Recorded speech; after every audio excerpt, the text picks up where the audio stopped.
పంచగవ్యములు అంటారు. గవ్యం అంటేనే ఆవు నుండి స్రవించినవి. అవి వివిధ పరిమాణములలో, అంటే ఒకేలా కలపకుండా ఆవు పాలు ఎంత ఉండాలి, పెరుగు ఎంత ఉండాలి, నెయ్యి ఎంత ఉండాలి, పేడ ఎంత ఉండాలి, గోమూత్రం ఎంత ఉండాలి, దానికి లెక్క ప్రకారం కలుపుతారు. కలిపి ఈ ఐదిటిని కలిపి ప్రాశనం అంటే చేతిలో వేసి లోపలికి పుచ్చుకోమంటారు.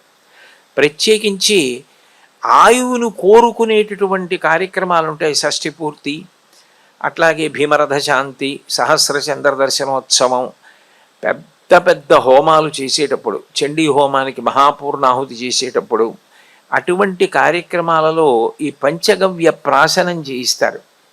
ఈ పంచగవ్య ప్రాశనం చేయించినప్పుడు యత్ త్వక్ అస్థి గతం పాపం దేహే తిష్టతి మామకే ప్రాశనం పంచగవ్యస్య దహత్యేందరివేంధనం.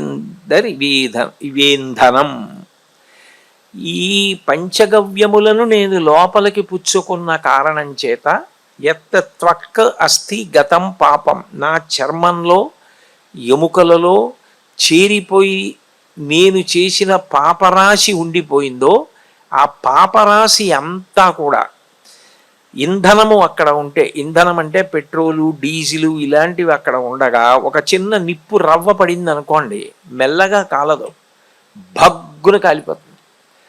భగ్గున కాలిపోయినట్టు ఈ పంచగవ్యములను ప్రాశనం చేసుకున్న కారణం చేత, పంచగవ్యములను కలిపి మంత్రముతో పుచ్చుకున్న కారణం చేత చర్మమునందు అస్థియందు ఉన్న పాపములు కూడా దహించుకుపోతున్నాయి.